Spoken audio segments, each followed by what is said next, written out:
Bom, o Nivânio foi um companheiro que teve a oportunidade e, podemos dizer, o privilégio de ter convivido com o Chico Xavier e com o Valdo Vieira. Então eu convidei o Nilvânio para uma conversa sobre essa experiência dele de convivência. Sabe aquela brincadeira de puxar pro pé? Mas não era brincadeira, que uma acordava gritando, chamando. Estamos aqui com uma dupla de conscienciólogos, de estudiosos da conscienciologia, que estão aqui na sala do plenário, onde estamos fazendo o curso de autodesenvolvimento assistencial.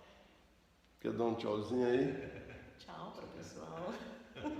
Você está fazendo Essa é a doutora Denise e aquele é o doutor Sérgio. Vamos fazer uma conversa aqui com o Nivânio, uma entrevista com ele sobre a convivência dele com o Chico Xavier e com o Valdo Vieira. Então vamos entrevistá-lo e vocês vão aparecer na entrevista aqui como grandes estudiosos e colaboradores.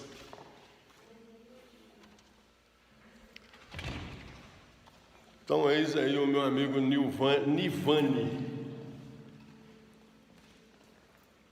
Esta sala aqui, ela tem uma arquitetura bem interessante. Então estamos aqui na biblioteca, na holoteca, onde nós temos um acervo importante aqui de ciências, de várias ciências,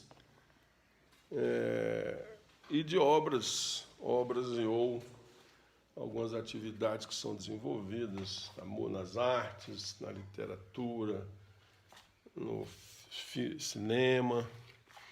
E aqui temos uma curiosidade, né? São as obras que o Valdo Vieira psicografou, obras psicografadas do Valdo, do Chico, de vários outros médiuns, e que muitos de nós temos a impressão, inclusive eu, né, de que o Valdo Vieira teria alguma coisa contra o espiritismo, ou mesmo contra o Chico Xavier. E nós temos aqui o privilégio de estar diante do Nivânio. Nivânio teve a oportunidade, então, de conviver com o Chico e com o Valdo. Você quer falar um pouco, meu amigo Nivânio, como é que foi essa convivência? Quando foi que se deu? Onde foi? Como é que foi essa? Na época que eu convivi mais com o Chico e o Valdo, eu tinha em torno de 18, 19 anos, 17, por aí. E hoje muita gente, igual você estava falando, que do espiritismo são contra o Valdo, contra a conscienciologia. Uhum. E muita gente da conscienciologia são contra o Chico. É uma incoerência muito grande, porque os dois se completam. Entendeu? Uhum. O Chico deu toda assistência ao Valdo para que ele chegasse aonde ele chegou. Falar do Chico é uma coisa muito difícil, porque o Chico, na realidade, ele vivia em dois mundos. Ele vivia aqui e do lado de lá ao mesmo tempo. O Chico tinha um parapsiquismo fabuloso, assombroso. Eu presenciei vários casos dele que me impressionaram demais na época. Eu tinha um amigo um mecânico que era muito católico e ele não aceitava o espiritismo. E eu já era espírita nessa época, porque eu desde menino que eu me preocupei com o espiritismo. E nós estávamos um dia, um domingo de manhã em Uberaba, entramos num bar para tomar um café. Quando nós estávamos saindo do café, esse meu amigo esbarrou, ele conversando comigo assim, de costas, foi saindo, esbarrou numa pessoa e ele foi na porta do bar assim. Ele, o que é isso? E tudo. Aí a pessoa perguntou, meu filho, desculpa o seu. Esbarrei você sem querer. Ah, mas você não machucou nada não? Um mecânico forte igual você, né? E saiu, era o Chico. Aí o Alceu olhou para mim e falou assim, como é que esse homem, ele nunca me viu, nunca estive com ele, como é que ele sabe que eu sou mecânico, que eu chamo Alceu? Falei, eu não sei. Interessante que a partir daí ele se preocupou com o espiritismo e se tornou um grande espírita em Uberaba. O Alceu. O Alceu. É. O Chico era impressionante. Eu estava um dia na livraria espírita, eu era bancário nessa época, e na hora do café, eu saí do banco, que a livraria espírita era ao lado, o Rivail, um amigo meu, que tomava conta da livraria. Aí eu ia para lá para a gente conversar, sentamos lá na livraria e o Chico chegou. E quando a gente tinha oportunidade de conversar com o Chico, Não era fácil? a gente fazia 1000 perguntas para ele. Ele chegou e falou, ô Rivail, você podia me emprestar, você tem um livro tal? O Rivail falou, tenho. Ele falou, me empresta que eu preciso de ver uma coisa nele. Aí o Rivail foi lá, pegou o livro, entregou para ele. Mas nesse inteirinho eu já comecei a fazer perguntas para ele, né? Conversar com ele. Eu me lembro que o assunto em foco aquele dia foi a respeito de cremação. Como que seria a futura? Aí ele começou a falar, outro dia conversando com o Emmanuel me falou que futuramente as pessoas, ao desencarnar, iriam para uma câmara fria, ficariam uns dias, depois seriam cremados. Não vai ter mais cemitério. Né? Aí, e a gente conversando, eu também fazendo perguntas para ele e tudo, e ele com o livro na mão. Aí, Ele tinha aberto o livro ou não abriu? não. Ele não abriu o livro, ficou o livro na mão, assim. Aí, quando nós passou um pouco, terminou, ele falou, gente, deixa eu ir embora, que eu preciso de ir no correio. Ele pegou e falou, Rivail, aqui, ó, eu já vi o que eu queria. Muito obrigado, viu? E você... Ah, desculpa. Aquilo me deixou impressionado, eu falei assim, não abriu o livro, como é que ele já leu o livro? Entendeu?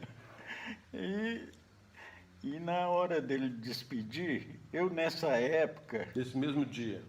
Nesse mesmo dia, nessa mesma hora, nessa época, eu achava que os espíritos estavam ficando muito fanáticos. E eu comentava isso muito, principalmente com meu irmão. Não, os espiritismo estão virando fanatismo, isso não pode, não sei o que lá. Esse negócio de falar que o Chico exala perfume, tudo da Sheila, que isso é fanatismo, né? Aí na hora que ele foi saindo da livraria, ele com um sorriso me pegou na mão e falou, Ivane, a Sheila está mandando um... Emocionou. A Sheila está mandando um abraço. E, olha, exala um perfume na minha mão que nem tomando banho saía. Você ficou perfumado por quantos dias? Fiquei. Era impressionante. Você notou que ficou quantos dias com esse perfume? Uns 3 dias Uns 3 dias. ficou na minha mão. E o mesmo aconteceu com a minha mãe. Uma vez ele foi lá num vizinho nosso, e ele do vizinho, ele foi lá ver a mamãe, ele gostava muito da mamãe. Quando ele entrou lá em casa e tudo, a mamãe, quando ele foi embora, diz a mamãe que ficou com aquele perfume também uns 3 dias na mão. Ivani, e como é que é para você? Como é que você acompanhou? Como é que você viu? Que era a relação, assim, você chegou a ver eles trabalhando junto, o Valdo e o Chico? Como é que era? Quando eu estudava naquela época, eu estudava no Colégio Triângulo Mineiro. No Colégio Triângulo Mineiro, o Valdo trabalhava lá. Ele foi para Uberaba para trabalhar lá no colégio. Ele foi professor lá? Não, ele trabalhava mais assim na organização, administração do colégio. Eu conheci ele lá Aí ele nessa tinha quantos época. anos, mais ou menos, nessa época? Hein? Aí o Valdo tinha quantos anos, mais ou menos, nessa época? O Valdo devia ter o quê? 74,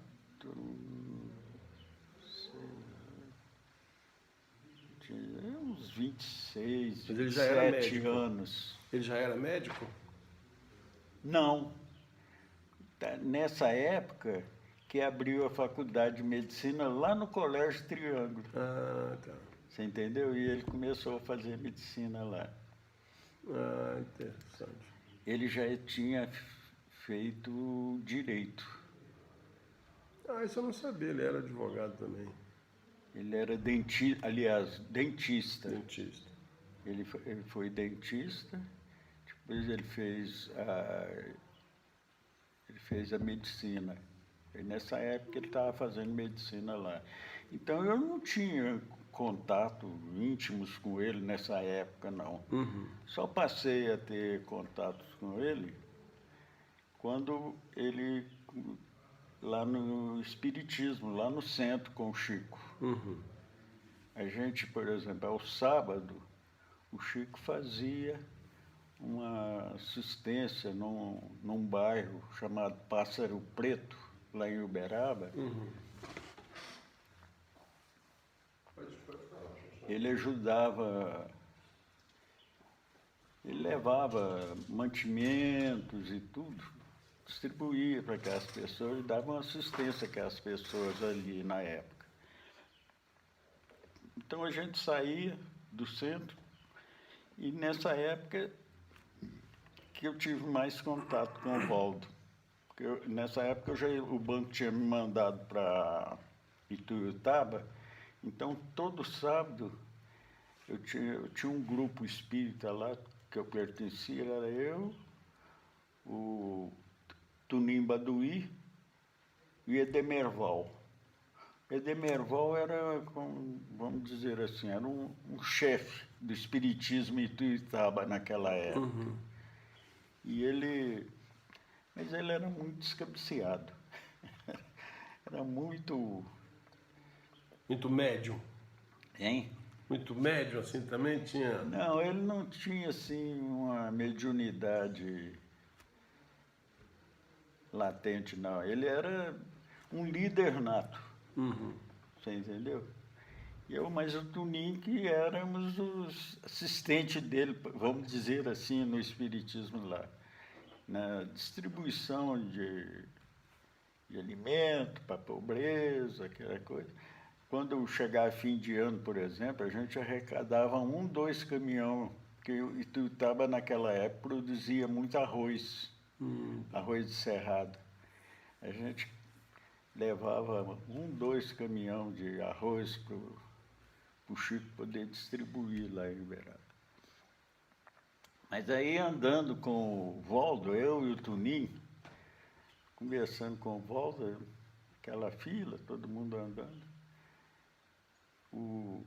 nós falamos para o Valdo, falou, Valdo, você precisa conversar com o Edemerval. O Edemerval não tem cabeça, a gente ajuda ele em tudo que pode, tudo, e ele está sempre aprontando.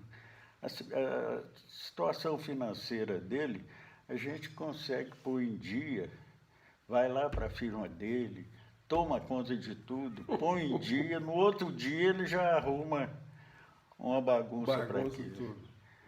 Aí ele começou a rir, o Walter falou assim, ó, não adianta não, vocês dois nunca vão conseguir dominar o... Eu falei, por quê? Ele falou assim, não, o André Luiz está me falando aqui que vocês tiveram uma época que ele era um grande personagem no catolicismo e vocês dois eram a secra dele.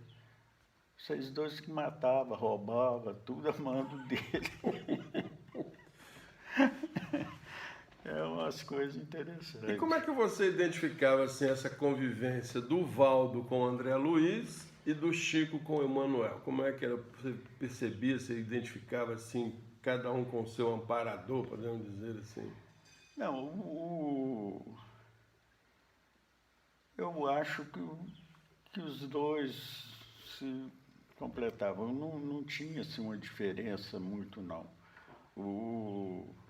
Por exemplo, o Valdo nos contou uma época lá que o Chico um dia chegou perto dele e falou, Valdo, hoje você vai ficar o dia todo concentrado, procura só ficar tranquilo, porque nós vamos fazer uma viagem hoje à noite. O Chico falou com o Valdo. O Valdo. Isso o Valdo me contou. Uhum.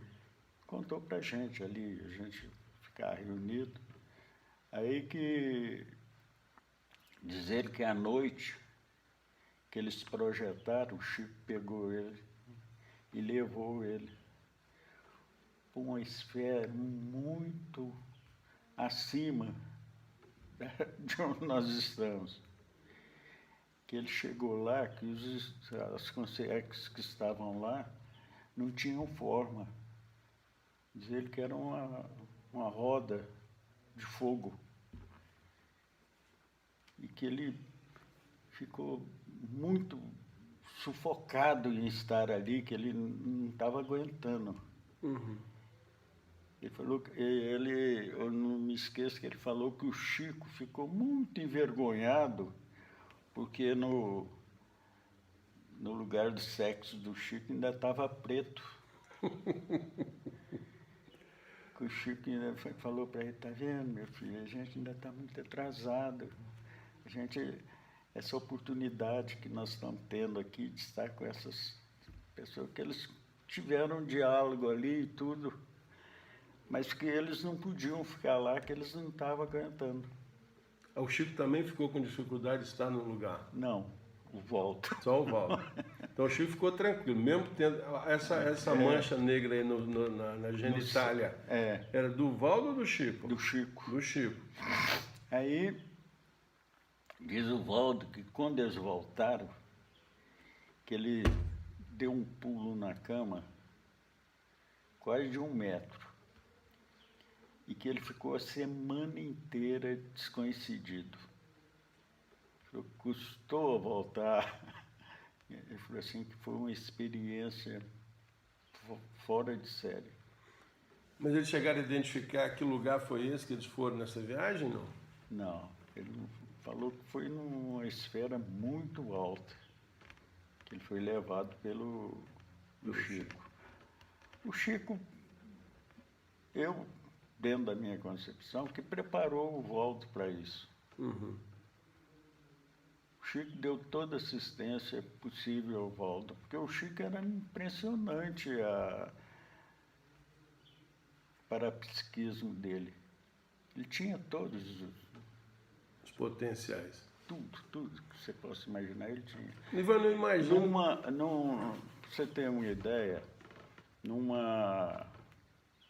sábado daqueles, ele recebia as pessoas que vinham de fora para conversar. Ele psicografava primeiro as mensagens, depois ia entregando para as pessoas. E uma senhora de São Paulo, uma mulher muito rica, com o marido, ela entrou na fila para ver se tinha mensagem para ela de um filho que tinha morrido, um filho único, num desastre. Mas ela não estava, a gente via que ela estava achando aquilo ali uma farsa, digamos assim, né? Que não era o marido que insistiu para ela ir. Aí quando chegou a vez dela, o Chico falou para ela: ah, minha filha, o fulano está mandando falar para você que ele está muito bem, que chegou a hora e tudo, que ele tinha que fazer isso mesmo e tudo, né? E ela com a cara assim, olhando para o Chico assim, com aquele desdém, sabe? Não acreditando em nada daquilo. Aí quando ele terminou de conversar com ela, ele falou assim, ele fechou a mão assim, e falou assim para ela: ele mandou esse presente para você. Que ela abriu a mão assim, ele pôs uma conchinha do mar na mão dela. Rapaz! Ele materializou essa conchinha na mão e entregou para ela. Essa mulher deu um grito e entrou em pranto, e chorando. A gente ficou querendo saber o que era aquilo. E mais tarde, o marido dela estava parado, nós fomos lá conversar com ele. O que foi aquilo tudo? Ele falou assim: não, é porque o meu filho, nós passamos o fim de semana em Guarujá. Eu tenho uma casa em Guarujá. E ele gostava de levantar bem cedo para ver o sol nascer no mar. E quando ele vinha para tomar café, todas as vezes ele trazia uma conchinha e dava para a mãe dele. Rapaz! Então o Chico tinha esse poder de materializar na hora. Isso você viu, você assistiu essa materialização. Isso ele tinha... Impressionante as coisas que ele fazia. Ele chegava perto dessa... Ele chegava perto de você, você nunca tinha visto ele, ele já te chamava pelo nome, tudo. Como vai, meu filho? Tudo bem? Era incrível. O Emmanuel, uma vez, proibiu ele de cumprimentar as pessoas lá em Uberaba, na rua. Porque ele saía na rua e ele começava assim: ô, meu filho, como vai? Tudo bem? E ninguém via. Ele cumprimentava com o CIEC. Só cumprimentar desencarnado na rua. Ele confundia os dois mundos. Por isso que eu te falo que ele vivia lá e cá ao mesmo tempo. Ele andava na rua sozinho, quem via só via ele cumprimentando as pessoas, mas ninguém via as pessoas. Não via, esse homem tá doido. Aí o irmão falou para ele: ó, para com isso, não vai cumprimentar ninguém mais, anda de cabeça baixa. Rapaz, que interessante isso. Ivone, mas como é que você identifica assim? Porque hoje a gente sabe que existe aí, né, não sei se a gente pode chamar de uma rixa, né?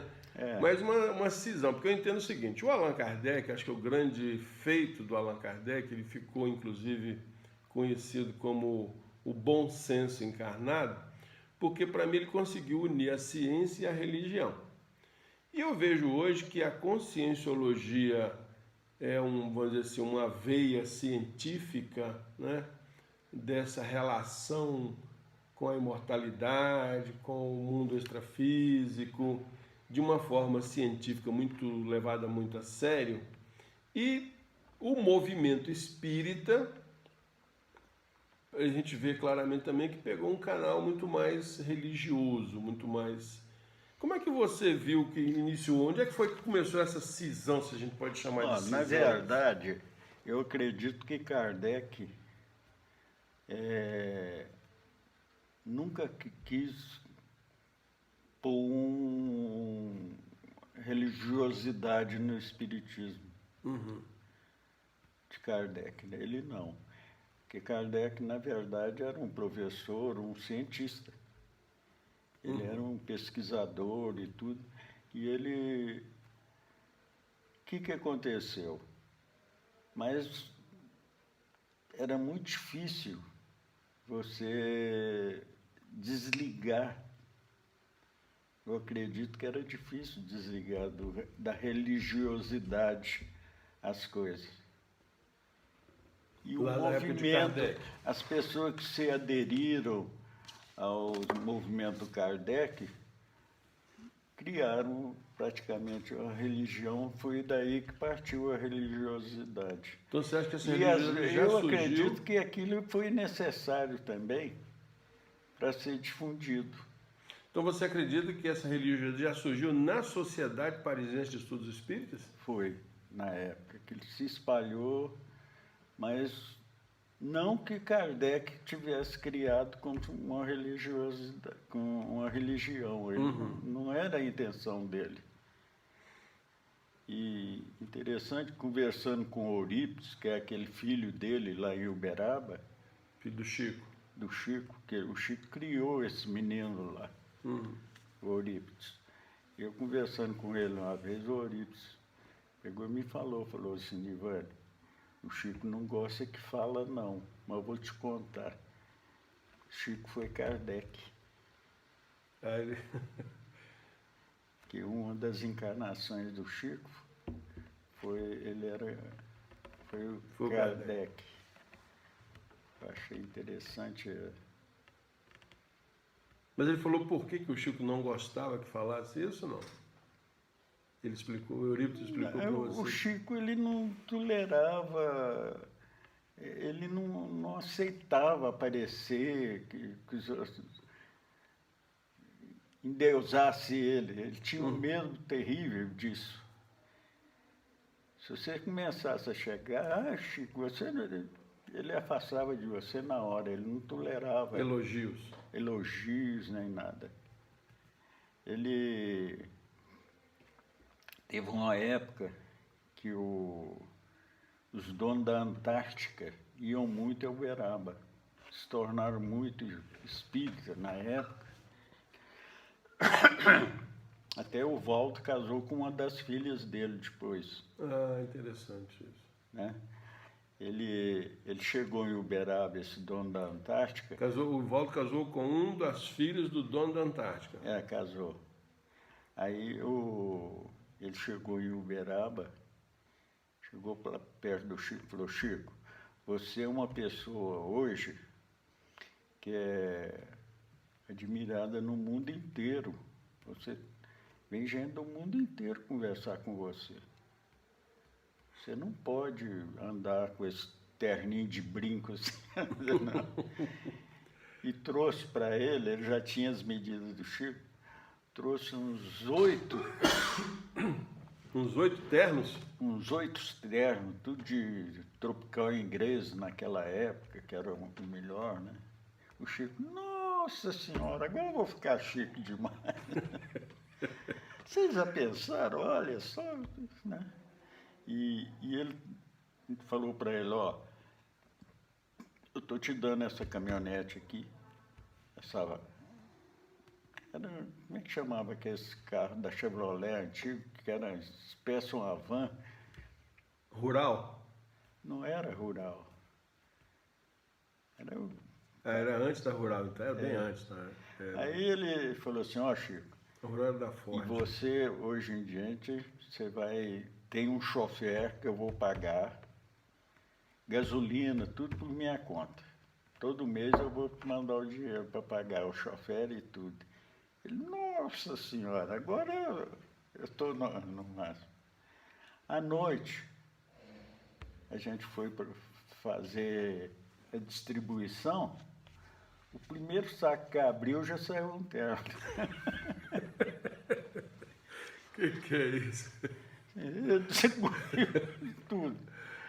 Passou uns dias, eu perguntei ao Eurípides, falei assim, e o carro que ele ganhou? Ele falou assim, aí ele deu lá pro asilo. E o que o Dom Natácio falou disso depois? Não adiantava falar Não nada para adiantava. ele. Mas aí como é que você notou que então que começou essa separação, se a gente pode dizer que houve essa separação entre o Valdo e o Chico? Porque eles trabalharam juntos, como você está dizendo, né? Essa separação entre os dois, eu não, sinceramente, eu já não morava mais em Uberaba, eu não participei muito, não. Mas uma coisa eu tenho certeza, que nunca houve, assim, uma crítica do Chico a respeito do trabalho do Valdo, e o Valdo também nunca criticou o Chico por nada, não. Pelo contrário, eles se respeitavam muito. Eu acredito que o Valdo era muito grato ao Chico, Uhum. porque, na verdade, quem preparou o Valdo para isso foi o Chico. E você conhece essa história de que quando o Chico ia psicografar a obra do André Luiz, é que o Valdo foi preparado para fazer essas psicografias por causa do fato de ser médico, ser mais intelectualizado? Você ouviu alguma coisa sobre isso deles? Não, Ou do Valdo? o problema o encontro dos dois se deu através da mãe do Valdo. A mãe do Valdo era muito espírita, lá na cidade deles. E ela, o Valdo começou a manifestar muito parapsiquismo na época, ele jovem, e ela, preocupada com aquilo, levou ele lá em Pedro Leopoldo para conhecer o Chico. Ah, tá. Quando chegou lá, os dois fizeram muita amizade. Então, o que acontecia? Aí o Valdo estava com que idade nessa época? Você lembra disso, sabe? Eu não me lembro a idade dele na época, não. Mas foi depois dessa amizade com o Chico que ele foi trabalhar lá no Colégio Triângulo. Ele trabalhava lá, ele morava lá, Ah, ele morava lá. lá no colégio.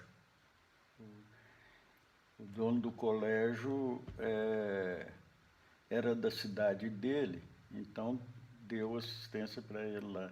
Sim, mas esse primeiro encontro do Valdo com o Chico, ele ainda não morava em Uberaba. Não, não. Isso era Uberaba, o Colégio Triângulo. É.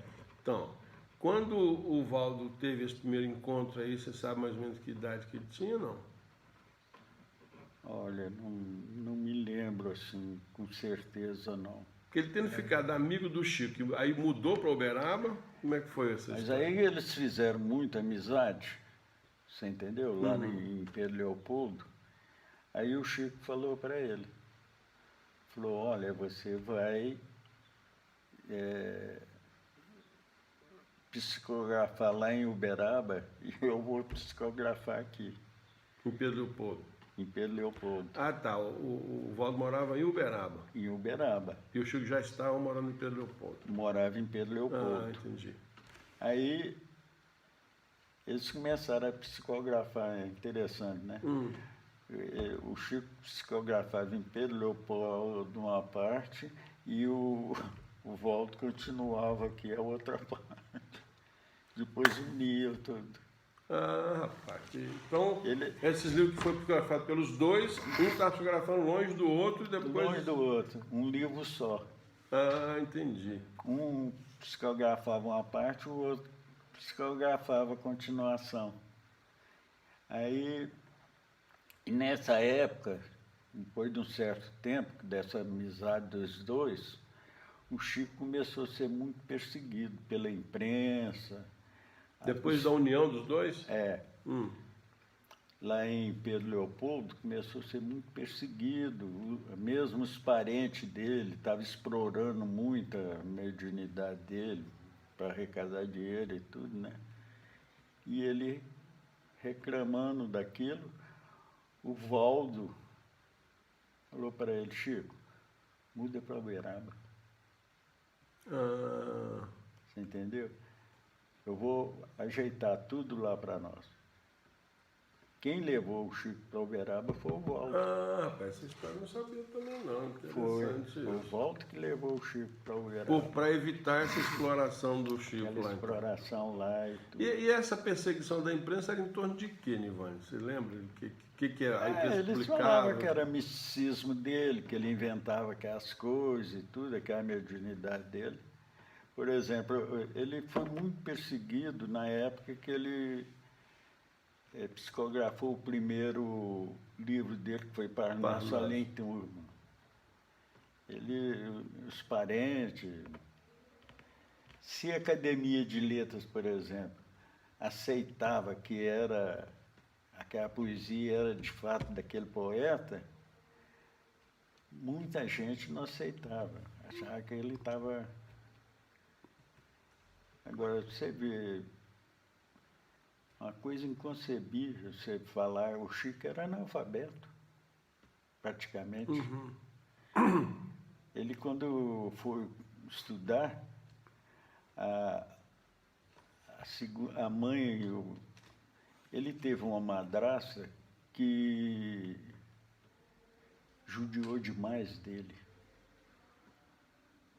Mas quando o pai dele se separou, eles depois foram dados para os parentes, os filhos desse. Aí, quando o pai dele casou com uma que ele chamava de mãe mesmo, ela falou, não, eu quero todos os meninos de volta para casa. Todo mundo junto. Aí o Waldo, nessa época, ainda não tinha estudado. Chico. O Chico. Aí ela falou para ele, Chico, nós vamos fazer uma horta aqui no quintal para a gente vender verdura para você poder estudar, pegar o dinheiro para você poder estudar. Ela que levou o Chico. Quer dizer, o Chico não tinha cultura. Ele não tinha nada para escrever o que ele escreveu sobre todos os assuntos do mundo. Sem ter estudado. É por isso que eu acho que aí essa convite do mundo espiritual, talvez, para o Waldo participar do trabalho por causa desses atributos intelectuais, podemos dizer assim. O Waldo também, sem dúvida, tinha Ele mesmo falava que já tinha sido filho, que o Chico tinha sido mãe dele numa encarnação. Ah, interessante isso também. Ele falava isso para a gente. Não, eu fui filho do Chico, ele era mulher. Nessa época eu era filho dele. Eles tinham uma ligação do passado. E para você, Ivan, como é que você transitou também, optou pela conscienciologia? Como é que foi essa sua opção aí? Eu não acho diferença. A única diferença que tem da conscienciologia para o espiritismo é a religiosidade, que o Waldo tirou. Mas as reuniões, quer dizer, o que o espiritismo chama de reunião mediúnica, a conscienciologia chama de dinâmica parapsíquica. E você participa, você chegou a participar de reunião mediúnica no espiritismo e hoje participa das dinâmicas parapsíquicas. Participo. Como é que é isso para você? O que você vê aí? É a mesma coisa. Não tem diferença. A assistência que a gente tem aqui, por exemplo, é a mesma que a gente tem lá no movimento espírita. No movimento. Mas eu participei eu participo de reuniões mediúnicas, né? Eu coordeno algumas reuniões mediúnicas e participei de duas dinâmicas parapsíquicas. Eu vejo que o cuidado da dinâmica parapsíquica na preparação dos participantes é muito maior, pelo que eu pude entender. Você vê isso também ou não?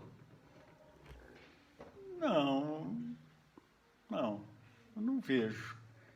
Eu acho que cada um... Aqui, por exemplo, a gente procura não dar um cunho religioso para aquilo. Ou mais como uma ciência. Você entendeu? Entendi. E, na verdade, é uma ciência.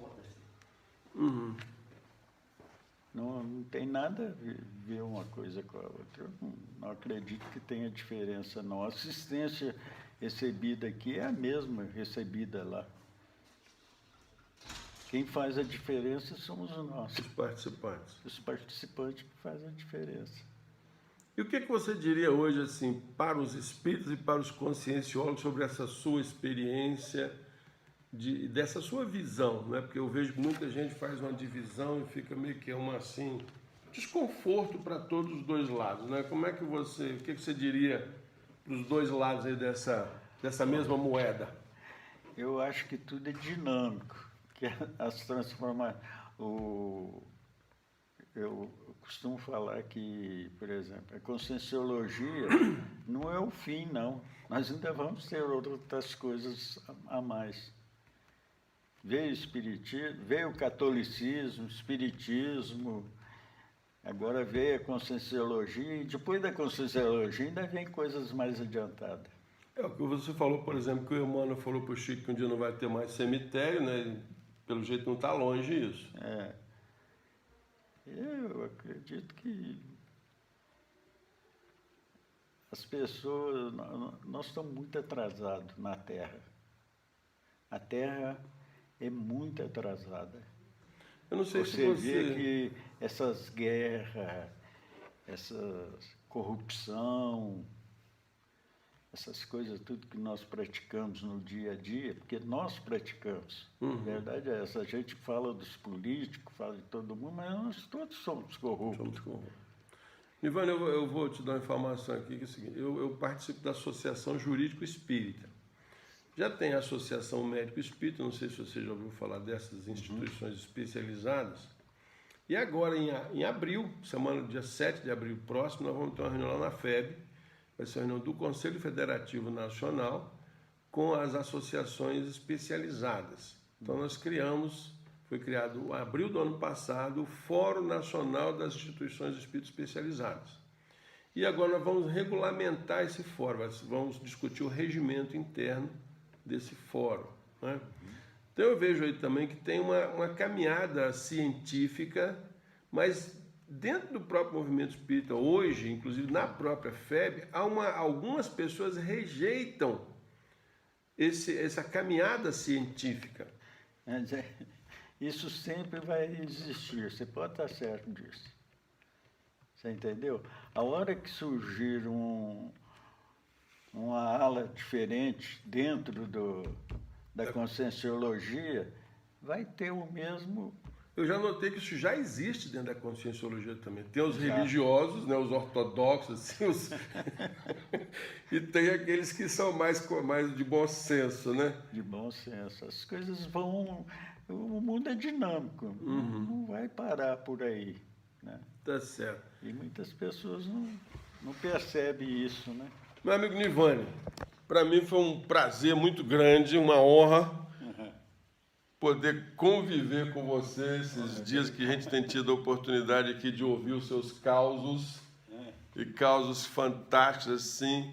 Então eu te agradeço muito e nós vamos tentar pelo menos levar essa informação que você nos trouxe aqui para algumas pessoas que às vezes sofrem, né, com essa dificuldade de ver essa divisão, né, entre irmãos, pessoas que estamos pregando a fraternidade e estamos dividindo.